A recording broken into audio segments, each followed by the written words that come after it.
Hello friends, Andy C. Lewter here, the historian of the Full Gospel Baptist Church Fellowship, and I'm coming to you with another episode of This Week in Church History. This week in church history, the year 1662, approximately 1,000 clerics in England voluntarily surrendered their clergy credentials and preached a farewell sermon from their pulpits all over England in what history would record as the Great Ejection. This event was known in history as the Great Ejection. Now, give me a moment to share with you some of the details and the surrounding events. It was under Charles II, King of England, that Parliament passed an edict known as the Declaration for the Uniformity of Prayers, Rites and Ceremonies.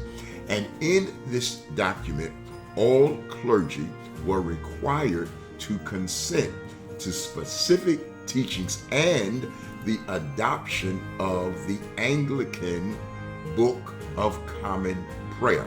Now, there were a number of clerics who were part of the Presbyterian movement, the Anabaptist movement, the Congregational movement, the Reform movement, and they did not agree with many of these teachings that were being raised by the Anglican Church. And as a result, they could not in good conscience comply with the requirement to consent publicly and declare their allegiance to what Parliament had passed. And rather than doing so, they chose to voluntarily leave their pulpits, leave their pastorates, and no longer operate in England as such. Now, it is true that many of them continue to minister to individuals in private settings or in their homes, but as it related to public worship,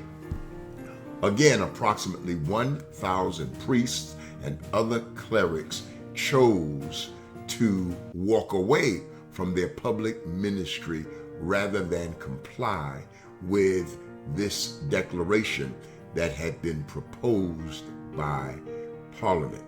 Now, eventually, maybe about 200 would return to the Church of England, but those who remained away were labeled, watch this, as nonconformists and dissenters. And that would give rise later to a grouping of religious personalities known as the dissidents. It would be these dissidents, and that's why this is so important to us, it would be these dissidents that would migrate to North America and colonize North America, which would later give rise to the 13 colonies that would eventually declare their independence from Great Britain. Now, these dissidents included Anabaptists, it included Shakers and Quakers, other sectarian movements, Reformists,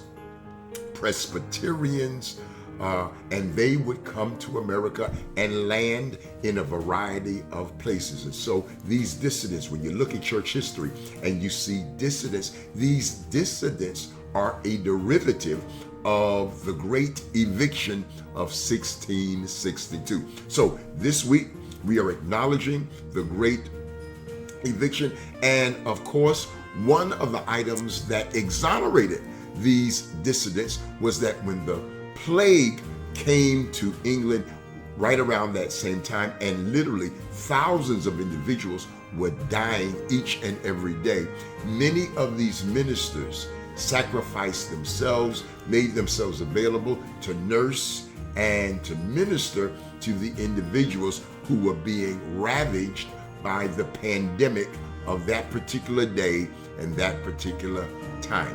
It was their loyalty to service that caused them to be recognized by the lay people of England, despite what Parliament and this Declaration for the Uniformity of Prayers and Ceremonies had to say. Again, I am Andy C. Lewter, historian of the Full Gospel Baptist Church Fellowship, and this is my weekly episode and video podcast of This Week in Church History. Now, we have assembled a number of courses that we would like you to consider, and if you take a look at the screen, there is a link where you can take advantage of what we have put together.